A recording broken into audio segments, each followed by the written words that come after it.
can't hear what he's saying. Is he saying something? We're live. Has he said we're live? I just got the notification. Oh, we're live right now. Right now, we're live. They can hear me right now. They're looking at me. This isn't a practice. And it's live. And it's live. Welcome back to DR Sports then. It's very, very, very hot, but we do have some relief with a semi-okay aircon machine. It's myself and Jack, same double duo that was here yesterday. How are we, fella? I'm good, thank you. I reckon that aircon unit's older than both of us. Put together, probably. Put together.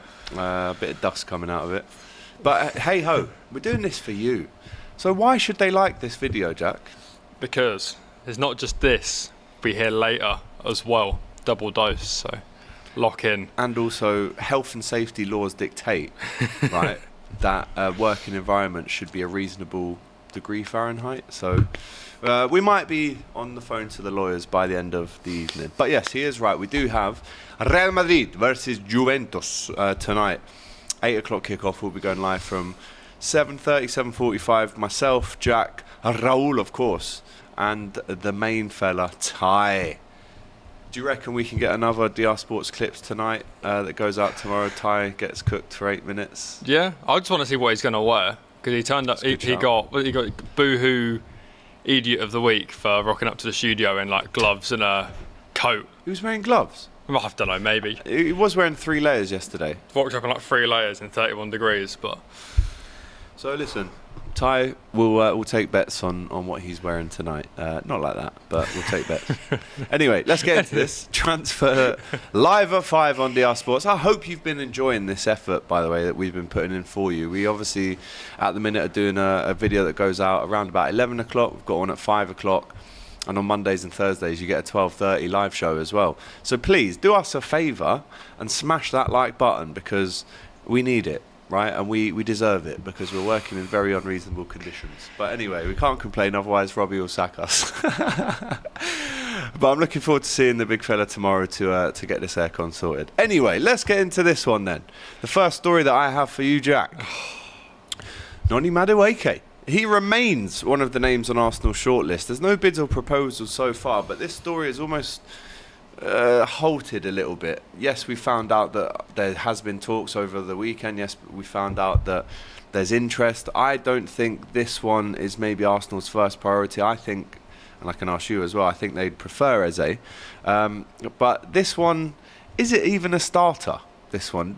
Are we looking at a non-starter here? Yeah, I think it's one of them where it's been quite heavily reported that Arsenal want 3 forwards. So I don't think this is like they've given up on Rodrigo, so this is what they've jumped to. I think this is they'll get the striker, they'll get the winger, and then they want a versatile third attacker, and that's just one of the names. Because we know that the way our new sporting director works, Andrea Berta, is he likes to speak to everyone, sort of figure out what's possible, and then go on the one he wants. I think he was annoyed last season when he looked back that Edu or whoever was in charge at Arsenal sort of went for Nico Williams, didn't work, and on deadline day was like, we're going to have to go for Sterling. So I think he's just talking to everyone. So hopefully a non-starter, because we've done our Chelsea player for the window today, Kepa. We've ticked that box. We have ticked that box. We can push back for a year now. The Kepa announcement video is live on AFTV. There is a cameo. Actually, it's probably a bit more than a cameo. It's not a cameo, it's a feature. It's a 4-minute short movie, to be honest, in black and white, with myself. I mean, with Mikel Arteta and Andrea Berta, I think. So go and watch that if you haven't already, over on AFTV. But Noni Madueke is a name that remains on the list. Kepa is a name that has officially come in today. That's been announced for £5 million. We do know that Valencia have offered Mosquera a new contract now as well, which could throw a little spanner in the works. This one seemed to be progressing fairly smoothly without any bumps, and then all of a sudden Valencia have offered him a new contract. So now it's up to the player on what he decides to do. I don't think maybe Valencia expected this, otherwise they probably would have offered him a contract maybe in January. But what are Valencia doing now to keep hold of the player, Jack? Because it seems like Arsenal now have to almost wait for him to decide what he's going to do. Yeah, I think it's one of them ones where they know that if he comes to Arsenal, he's not going to start every week, or certainly not from the beginning, so they can sort of push that, like, we'll give you more money, so just so money isn't an issue, just so let's be clear, you're not going for financial reasons. If you want to play football, we've got a new stadium coming, we're sort of sorting out our financial troubles. So I guess they're just offering him a better project, more game time, and hoping that sort of deters him from coming to Arsenal. But like you say, up to him. Is there a world where that he signs a new contract? They add a big release clause into it, which is more than what it currently is, around 20 mil, is it? Yeah, I think it's above 20, but we're bidding like 18, 19, and that's apparently what they reckon it will take to get it done. But yeah. But is there a world where he does sign a new deal with a big release clause and then you still buy him? Or would this deter Arsenal? If he does sign this contract, would they just walk away from this deal now? I think if he signs a new contract, Arsenal walk away for this window, because I think it makes you look a little bit silly if you could buy him for 19 and he goes, actually, I'm going to sign a new deal, but still come, so I'll cost more. Like, but I think it could be one of them ones. I think Caicedo did it, didn't he? He was rumoured to go fairly cheap in January, signed a new deal, went 6 months later. Quite a few players do that, so it wouldn't surprise me. Just not Trent.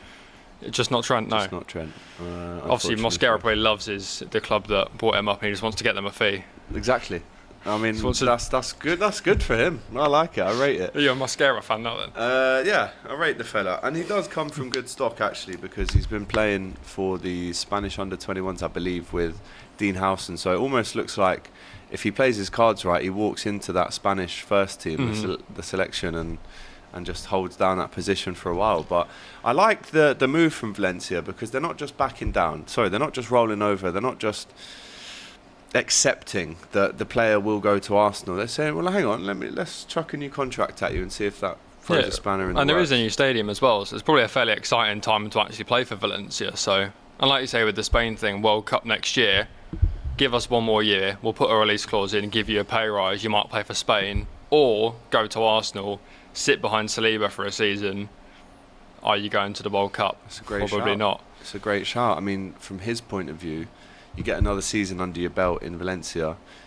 You almost, I wouldn't say you guarantee, but you almost confirm the fact that you're available for selection at least. And if you have a good season with Valencia, then, you know, who knows? He could be at the World Cup next year. And I do agree, if he goes to Arsenal, does he want to be the third choice centre-back? Probably not. Yeah, and there's probably other centre-backs that are more established that could play there as well, so he might not even be third. Yeah, I mean, we did what? We looked at Dean Huijsen, but it was exactly the same thing of, we're going to bid for you, but you're not guaranteed to play it, so why would you come here? Obviously going to go Real Madrid, so probably the same with Mosquera. Sign a new contract, put a release clause in, or one of them gentlemen's agreements, and are never upheld, but... Yeah. Or even buy him and loan him back. Just something. Wouldn't surprise me. That's what we've done with Mamadashvili at Valencia as well, loading him back. But he is now a Liverpool player, I think, from maybe today or tomorrow. Staying on Arsenal, Eze.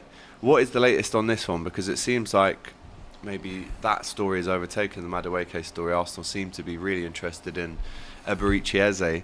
And I like the move. I just don't think he is the perfect solution to the issue that they currently face. But what's the latest on this one? Because, again, this looks like it's one that Arsenal fans might need some patience with if it is to happen. Yeah, I mean, we said yesterday on here that if he comes with a winger, then fine, but he's probably not a left winger. And then I think it was David Ornstein came out this morning and said that their pursuit of Eze won't affect the whole winger and striker thing. So I think it's the same thing as the Madueke, like we were saying, the third attacker. So it'll be get the winger, get the striker, and then you've got like Madueke, you've got Eze, you've got a few more on the short list.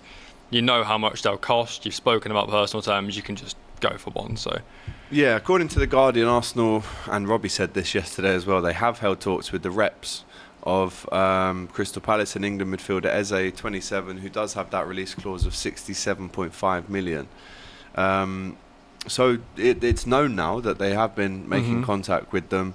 If you're Eze at 27, this on paper seems like the next step, right? It seems like the next ring up the ladder in your career. He obviously wants to go to the World Cup as well, and he probably could get in the squad with Palace. But again, Palace find themselves in a real crossroads situation this summer. Yes, they're embarking on a new era where they're going to play in Europe, but the players that have got them to Europe, Eze and Guehi, look like they're about to go. So Palace have got to get this one right, because they need as much money in for Eze as possible, don't they? Yeah, well, they're already doing, is it Diamande from Sporting's coming in at centre-back, which is an amazing signing, I think. So they'll do the same thing with, have they got that, is it Roman Esse? They got from Millwall? Yeah. So they've got their Eze to Esse. But, yeah, like you said, they're at that point where, especially when you're in Europe, does Europa League take a bit out of you, your league form takes a hit, Tuchel's looking at his squad. Palace didn't do too well in the league, so yeah, I think at his age it is time for him to try and make that step. Spurs now look like they're going for Kudus, so maybe his options are narrowing as well. Could be options there, and Arsenal, as we know, have held talks. Fans in the comments, Arsenal fans in the chat right now. I'm going to give you 3 names: Rodrigo, Eze, and Noni. And I shouldn't laugh, but Noni Madueke as well. Which is the one that you'd like to bring in, but also which do you think is the most realistic that Arsenal do bring in? So there's 2 questions there. For you personally, obviously Rodrigo is the main option for a winger. Would you rank it as Rodrigo, Eze, and then Madueke? But I suppose Madueke is more of an out-and-out winger, whereas Eze isn't. Yeah, I think Rodrigo's the one that they'll go for. They'll wait till the Club World Cup's over. They'll speak to him, say, do you want to be the smaller fish in the massive pond? Do you want to be a slightly bigger fish in a smaller pond? It's up to you. Do you want to do the Alexis Sanchez and go be a star elsewhere? Or do you want to keep cleaning up trophies but play touchline right winger, track back and cover Trent, be benched some games? Up to you. So they'll see what he decides with that and then go from there. In the chat, Easty says Rodrigo left wing and Eze cam. We've got a Rodrigo there from Danish. We've got Madu Donna from Maximum Potential. I mean, Madueke, Madu Donna. We need Rodrigo, says Easty as well.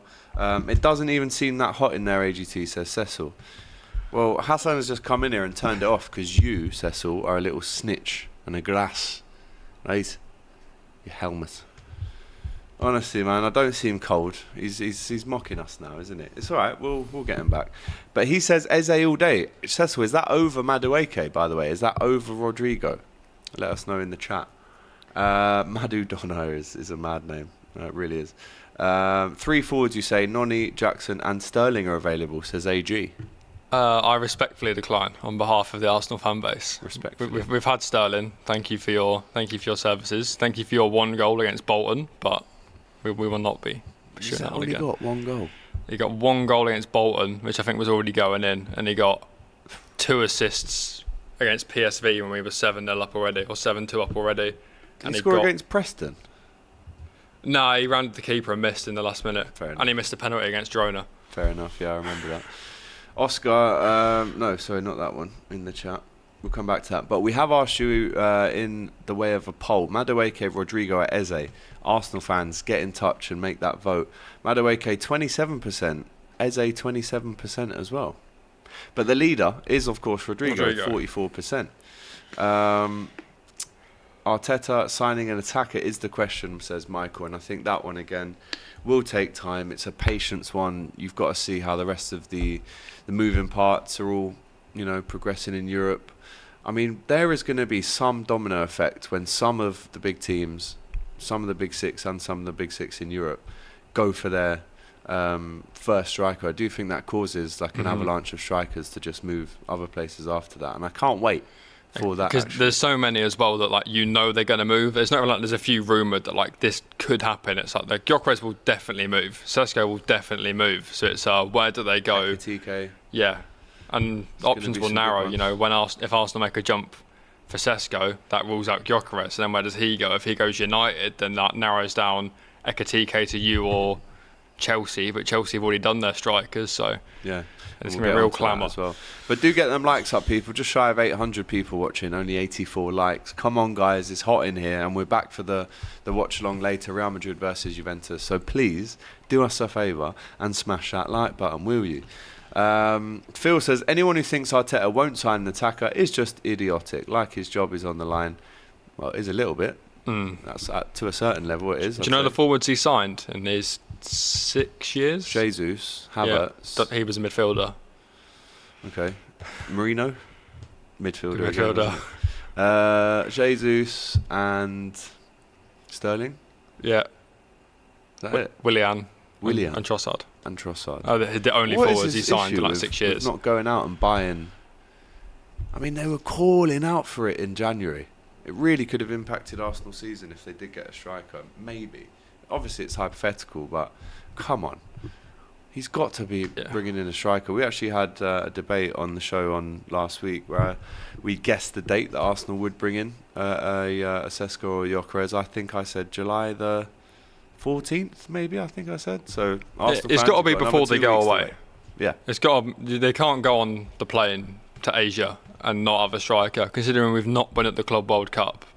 Sesko hasn't been at the Club World Cup. Gyökeres hasn't been at the club. There's no excuse for it to not be done. I wonder what they're up to at the minute on the off season. Are they chilling, just checking their phone every kind of hour? Any updates? Sesko and Gyökeres. Do you think they're just trying to plug out and switch off from this? I think Gyökeres has been briefing the media about how much he wants to leave, more than anyone's been interested in him. I think I saw Sesko was getting his hair cut in Greece the other day. Was he? Yeah, because his agent posted great fly out and cut your hair in Greece. Like, hopefully see you in red in Arsenal soon. Right. Okay.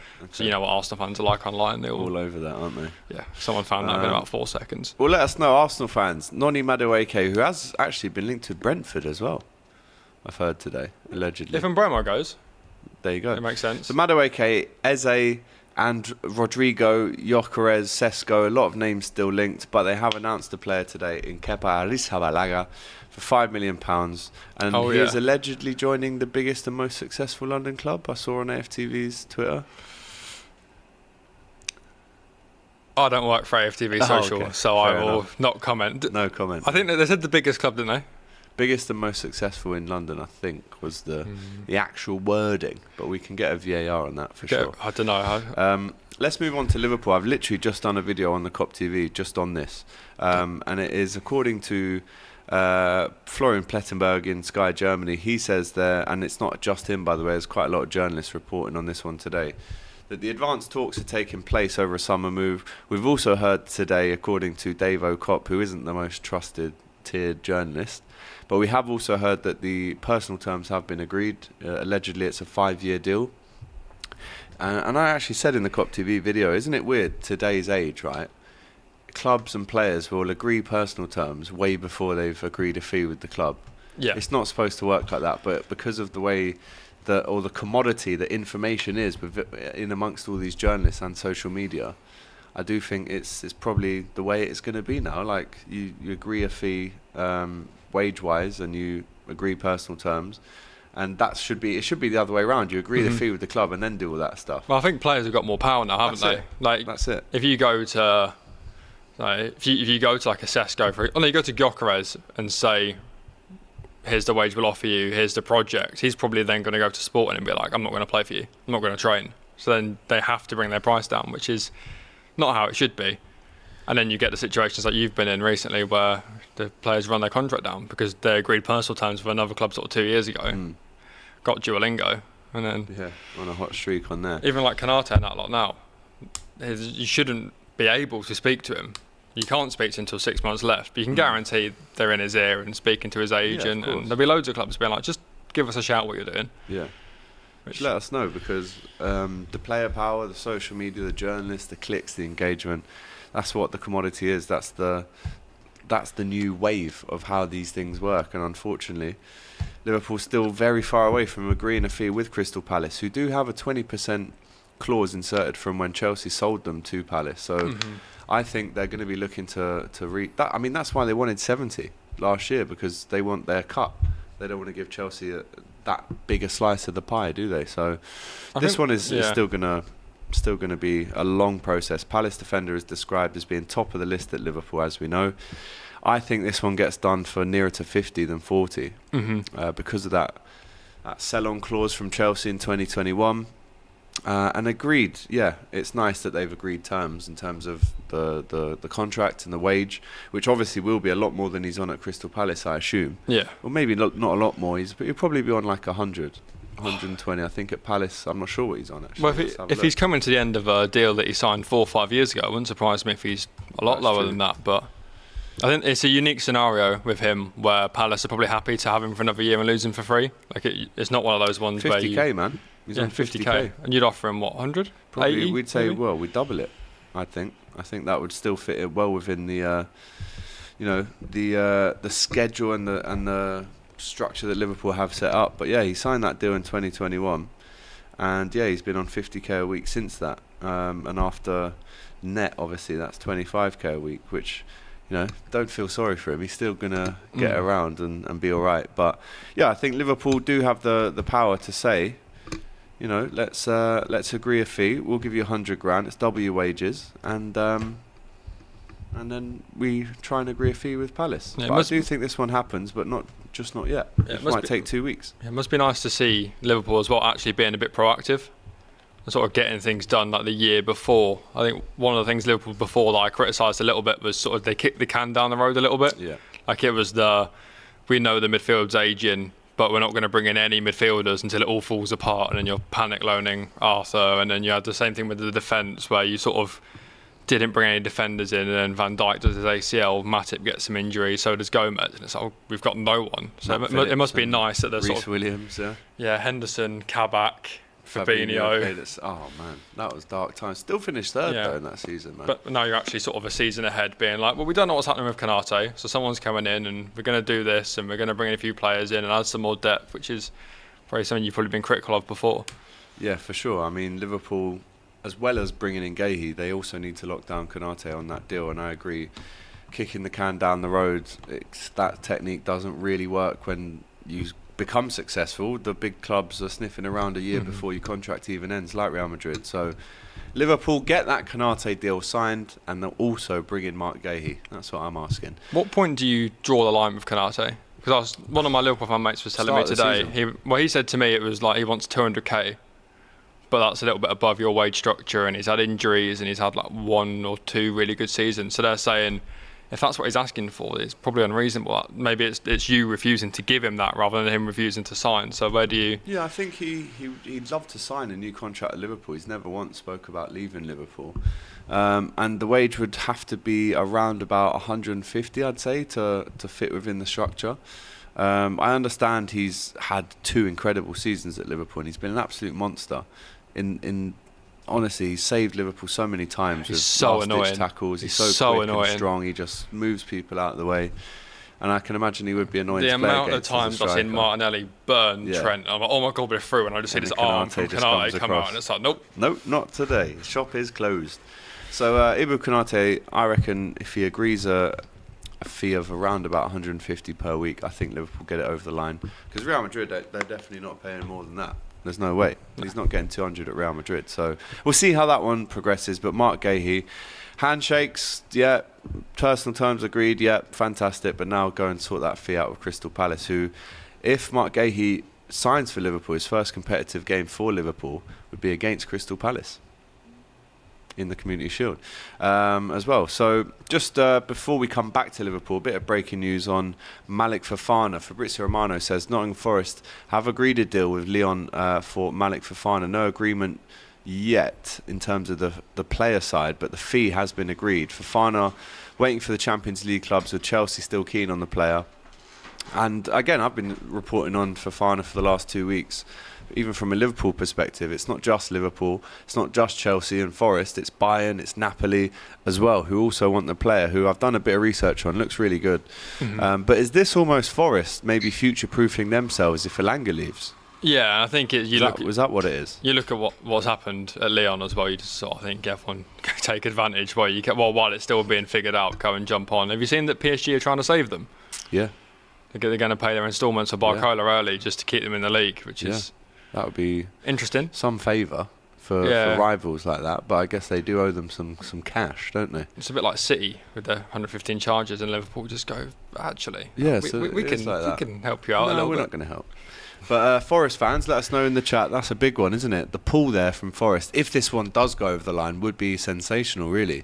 So they have agreed a fee. They've agreed a deal with Lyon, who obviously are in dire straits financially right now, but no agreement yet on the player side. And that's fairly understandable from the player side. I mean, to go from Lyon to Forest, with all due respect, I know Forest have got European football this year, but you would almost want to just say, well, hold the phone a minute, because I could get a Champions League club here. And as we know, according to Matt Law, who tweeted this 9 minutes ago, which has some relation to this, he said Chelsea want as many as 9 attackers in their first team squad next season. There could still be room for more additions if players leave, and Arsenal do, of course, maintain that interest in Madueke. So, yeah, if you're Fofana and if you're Lyon, yes, you've picked up the phone and accepted the first offer from Forest, which is great. But if you were him, you'd want to wait out, would you not, and see who else is out there? Yeah, especially in the situation that Lyon are in, you can sort of bide your time. You know, there's clubs that can probably agree a fee. So yeah, I think you wait, see what Chelsea want. What have Chelsea done now? They've done Gittins, Pedro, Delap. They've already got Jackson, Neto, Madueke might go, Mudrik's in the abyss. So yeah, room for one more maybe. One more. Like we said, was it yesterday we were talking about how they can sort of bring in as many players as they want, spread the contract over 8 years, have a look. If it doesn't work, sell them on. Can have a look. That's it. Of course, we'll have a look. Back to Bayern Munich, who are still interested in Malick Fofana, but they are also allegedly interested in Luis Diaz, who apparently is top of their list for the left winger targets according to Sky in Germany. This is another non-starter for me. I don't see this happening whatsoever. Luis Diaz will sign that new deal at Liverpool. 55k a week at the minute he's on.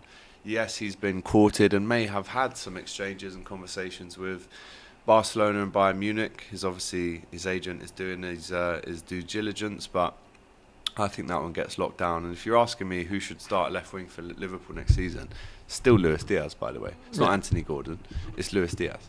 Why would you want to go to Bayern? Money would obviously be a lot better, but we could probably still stamp up the same amount. Money would be a factor. He's obviously, like he said, he likes Barcelona and that. His dad has said that as well. But that's Barca, not Bayern. So he obviously doesn't support them. He's probably more likely to win the Champions League with you. He's got a good chance of winning the Premier League again. Like, I don't see why he would want to jump ship unless it's to a club he supports or he just fancies some better weather. But you're not really going to get that in Bavaria. Yeah. You might get a few beers out there, but we got nice beers as well. But I can't see that one happening. I really can't. Luis Diaz to Bayern Munich. Let us know in the chat if you are a Liverpool fan. Is there any chance of that happening, or is he just going to stay? Which I do think he does, if I'm honest with you. Staying on Liverpool though, it looks like they are setting an asking price for Harvey Elliott. Mm-hmm. From what I've heard, it's 50 million plus a buyback clause, or it's 60 million with no buyback clause. We spoke yesterday for ages, really, about how he'd be a great fit for maybe Dortmund. He's obviously got a list and a queue of Premier League clubs signing up to get his signature. We've heard allegedly he might be keen on the move if he's maybe had a chat with Arne Slot and he's worked out, listen, I'm not going to get enough playing time for a 22-year-old, I need to move on. I do think the first week back in pre-season, because Liverpool play in 12 days, we play Preston North End at Deepdale at 3 o'clock. In the next, I'm going to say 10 days, from the 1st to the 10th, the team will be back into the AXA. They'll have their chats with Arne Slot. You can imagine the agents of Elliott, you can imagine the agents of Nunez want their player to go in and say, go and have a chat with Slot, see where you stand this season, and then we'll make a decision after that. So I do think the next 2 weeks are probably going to be the most exciting the most exciting period of the transfer window so far, when everyone goes back. But if that's their price, that's pretty. Yeah, I mean it's a good price, pretty fair. Yeah. He's pretty cutthroat as well, isn't he? Slot. I remember, was it last season? Fabio Carvalho in pre-season looked class, and then just gone. I remember saying about he scored a great goal against you. I think it was a Harvey Elliott assist as well. Them two were doing really well, and I opened Twitter one day and it was like, here we go, he's left. I was like, he had. You're right. He had a great pre-season under Arne Slot, and I think even me and Mario stood outside Anfield and called him the new Coutinho at that stage, even though he'd already been out on loan and it hadn't really worked for him elsewhere. But you're right, he's ruthless, he's cutthroat. You saw what he did with Jarrell Quansah on the first day of the season. You saw the little amount of playing time Harvey Elliott had. You saw how unused Jota was at times, so he, in his first season at Feyenoord, I think he got rid of 13 and brought in 11. So again, this next 2 weeks is crucial for the window. For every big team in Europe, this next 2 weeks is going to make or break them. But if someone is looking to get Harvey Elliott, it's going to be either 50 or 60 million pounds. So who's going to get him? Let us know in the chat. We'll go to Manchester United, who are still working on trying to secure that Mbuemo from Brentford. Again, as we just said with the Mark Guehi situation, the players agreed personal terms probably a couple of weeks ago now. But Brentford playing a bit of hardball, aren't they? Because they want some big cash for him to come through the door. And they could also be looking, Manchester United, at Ollie Watkins to lead their line as well. And Marcus Rashford faces returning to Manchester United for pre-season because Aston Villa didn't want him. But we'll go back to Mbuemo. Show me the money. They want 65 million quid, mate, up front. Yeah, well, I mean, they've got to be really careful that they don't just fall apart. They've lost your manager already. You can't go and just let your star player leave for an okay fee. You've got to get sort of your money's worth. You've got to reinvest. Tony last season and Mbuemo this season, Thomas Frank goes. You've got to be really careful, I think. I think they're in a bit of danger as it stands, but... Yeah, did you see, what's his name? Keith Andrews, the new Brentford manager. Did you see his interview? Yeah. Fiery talk. He said, I'm not phased at all. I've put the hard yards in. I am where I am because of the hard work that I've put in. So he's showing absolutely no kind of fear of taking on this big role, which, you wouldn't. You wouldn't admit it, would you? But obviously he's been working with the Irish squad as well for a long time. He's very happy to have Kelleher there. And I guess he's now at the table saying, well, 65 million. Otherwise, I'm going to plan pre-season with Mbuemo in it. But if you're Mbuemo right now, you're in the same situation as maybe a Guehi. This one's a lot more advanced. But, he's shaking hands verbally. He's already turned down Tottenham. He wants United. They've agreed a contract length. They've agreed the wages. But unless the money is stumped up, how do you feel if you're Mbuemo right now? Yeah, that's when it gets a little bit... Starting to get a bit messy. Especially when you go back for pre-season, it's I could refuse, but I really like Brentford. They've done a lot for me, so I can't do that. But I also don't really want to go back, put loads of effort in, and then they're like, oh, well, we'll keep him. He wants to push it through, but without sort of being too far. I've got to be respectful with it. But I think it happens. It's just, we know you're United. We know you've got a lot of pull, and our players probably want to join you, but do it the proper way. Yeah. Do you think this one has the potential to turn into a Gyökeres situation? I don't think he'd do that to him. I don't think it, especially because there's no gentleman's agreement, there's no release clause. The whole Gyökeres thing is just a mess. This is more black and white, isn't it? Pay the money, 65. Whereas Gyökeres, they almost don't have a fee because they're fighting internally over this release clause and the gentleman's agreement. But Manchester United fans, Brian and Mbuemo, we know that we know for a while that he's been wanting to go to Manchester United. But will they stump up the fee? Will they stump up the fee after allegedly already agree in personal terms? Ollie Watkins to United, though, has that got any legs? According to The Athletic, he's said to be on United's radar this summer. I mean, how many strikers... If you're a striker in Europe right now and you're not on Man United's radar, you're probably doing something wrong. Yeah. But can you see this one happening? I think it's exactly what they need. I think for so long United have had young forwards come in, and it's like you just need that one experienced one to come in.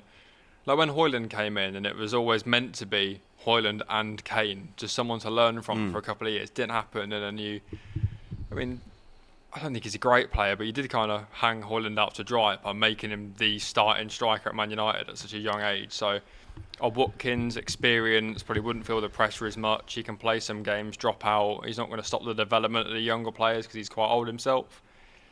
Give Watkins 2 seasons, see where Chido Obi Martin is in 2 years' time, whether he can step up. But it's almost like that Cavani-style signing a couple of years ago, where they just had a load of young players, and it was like, let's bring in a bit of experience, give them a couple of years, and then see where we end up. Yeah, according to Athletic, Aston Villa and England forward Ollie Watkins, who is aged 29, is on Manchester United's list of potential striker recruits only if Denmark international Rasmus Højlund, 22, leaves Old Trafford this summer. They've got to almost sort that out before they bring in a Watkins, who is allegedly on the list, who has been linked with Arsenal in the past as well, Ollie Watkins. How much do you reckon they could get for Højlund? What did they pay, 72? Be lucky to get 35. You think? Lucky maybe 40, but Inter were interested. But I mean, if they watched him this season, but even if you're do they think that's good enough to lead the line at Inter? I don't. Especially the way they've been now. I know they got to the Champions League final, but they've ended it. Yeah, lost 5-0. Just got dumped at the Club World Cup to Fluminense. Their team's aging. You don't want to bring in a maybe. No, it's got to be a dead cert, hasn't it? So Ollie Watkins, let's see what the chat is saying about this potential move to Manchester United. Watkins to Arsenal, in my opinion, says Kicks TV. Madueke and Watkins is more Arsenal style. Top Saudi League teams wouldn't even take Højlund, says Cyan as Probably well. Not. So I do feel a little bit sorry for Højlund because it's not his fault that the fee was so big. He wasn't prolific. I think they were almost looking at maybe an Isaac situation where he didn't score a bucket load of goals and then comes to Newcastle and explodes. They were hoping that would be the same case with Højlund, but I think he's just arrived in such a toxic, broken, from top to bottom, rotten football club that he's been thrown in at the deep end. I think, didn't he go from number 9 to number 11 as well? Yeah. He preferred number 11, did he? Didn't want the pressure of that. Yeah. And it was, I think he joined the Italian team, Atalanta, in January, did 6 months, and then got the £72 million flip to United. Like, so there wasn't a massive sample size. And like I say, they were trying to get the experienced body with him, didn't do it. So it was, well, we've only seen a good 6 months, but you're the striker now. You're the guy that's got a leader. Similar to Nicholas Jackson. Sort of had a good 6-month purple patch in Spain and then ended up at Chelsea. And it's like, there you go. Yeah, I mean, Liverpool, Arsenal. Manchester United need to obviously get some names out of the door before they can look to do that. But if you're Ollie Watkins and you're playing for Villa, who obviously have got European football next season, maybe not the European football they wanted. They're in the Europa League, but would you leave there to join Manchester United? I'm not sure. I think I would if I was Ollie Watkins, only because he's 29. I think you maybe look at it as I probably have one big contract left in me. Like if I'm going to go to, with all respect to Aston Villa, like one of the global huge clubs like Man United, it's I'm only going to get this now. Do I want to stay at Villa? And then when I'm like 35, I look back and be like, I could have played for United for a bit and just seeing what that was like. But yeah, I think he does it. Let us know in the chat, where does Ollie Watkins end up? Is it staying at Villa, or does he go to Manchester United, or does he go somewhere else? Because he has been linked to other clubs in the past too. Staying on Manchester United, we'll move on actually to Juventus, who are actually allegedly becoming quite serious about going after Victor Osihmen. They want to be sure he wants to join first after making an offer. If you're Osihmen, yes, you've had a great season at Galatasaray. Don't want to get them pissed off. And again, so many top teams would look to bring him in. Why aren't more teams looking to bring Victor Osihmen in, Jack? Because if Juventus are in for him, and they've got obviously Vlahovic, who hasn't really worked to the level that they wanted him to work at. If they're in for Osihmen, why isn't everyone? I think it's a wage thing. I was talking to Chelsea fans the other day, and last summer he wanted 400k to go to Chelsea. It's probably dropped now, but it's still probably quite high. I think Chelsea's wage structure has completely changed in the past couple of seasons. They don't actually pay that much, so I see why they're sort of avoiding that one. And then you look at Arteta. Arteta hates having egos in his team, and Osihmen has, probably rightly so, because he's a good goal scorer and he's very confident in himself. Arteta doesn't like egos. And then United, I mean, if I was United, I'd be in for Victor Osihmen. Get rid of the dead wood and get him in. If I was United, I'd ring up Osihmen, see if that's possible. If that's not, have a look at Gyökeres. Is that possible? If that's not, then go for Watkins. It's Gianluca Di Marzio who says Juventus have reignited their interest in Napoli striker Osihmen. Don't you find it so funny how much business gets done between the top clubs in Italy? In Italy, yeah. I know obviously we make a joke about Arsenal buying a load of Chelsea players, but I've never seen a league that does as many exchanges and deals within themselves. I think as a lot of them don't Serie A. like to leave the league, especially the Italians. You don't. I mean, how many Italians have won the Prem? One? Federico Chiesa, mate. 2. Hey! There you go, 2. You can hear them crying into... Of course he got a medal. Did he play enough games? Yeah! Of course he did, man. Are you mad? My Italian champion, Federico Chiesa. But again, he's probably going back to Italy too. And he's obviously played for Fiorentina and Juventus. They just play for so many of the top clubs, don't they? But the Bianconeri are waiting for the Nigerians' approval before initiating negotiations. That sounds to me a bit like... I've sent a text saying, like, would you be interested? Hypothetically speaking, would you fancy a move to Juventus? Yeah. And if he gets left on red, I think they just move on. Yeah, would you rather? Yeah. It's, they send, the polls you can do on WhatsApp now. Yeah. Just pick one. But it's quite funny that big Juventus are saying, well, we're not going to really start going for him if he's not up for moving. So we'll see how that one ends up. But if you're a top European club, I think you should be all over that one because he is some player. And United could do a lot worse than getting Victor Osihmen in, by the way.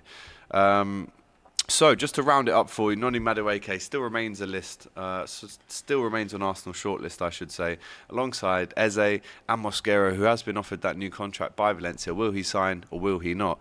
Arsenal have also announced Kepa from Chelsea today for £5 million. We're assuming that the Zubimendi one gets announced very soon. The Norgard one gets announced very soon as well. Liverpool in advanced talks with Mark Guehi, allegedly, according to Sky Germany. They have supposedly agreed the contract length and the players' wages. All that remains now is to agree that fee with Crystal Palace, and that's going to be difficult. Patience is needed, as well as patience needed for Hugo Ekitike when it comes to Liverpool. Fabrizio Romano has been quoted as saying that he's still on the list. They're just waiting to see what happens with Nunez and Isaac. Bayern Munich allegedly interested in Luis Diaz as well. I can't see that one happening. Yes, of course they're interested in him, but I can't see it happening. And Liverpool allegedly setting the price of 50 or 60 million pounds for Harvey Elliott.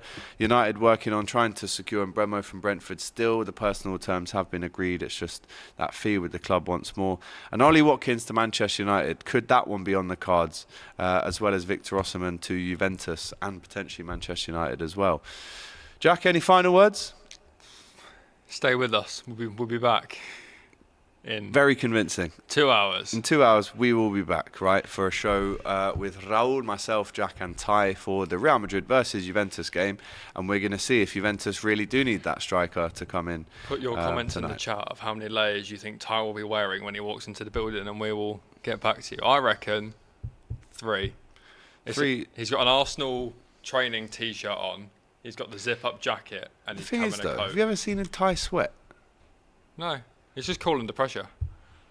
He's just composed. Nice. Very well said. Right, so we'll be back around about 2 hours. So if you're with us, show us. Smash that like button, get your comments in, and we will see you for the Club World Cup very shortly. Take care.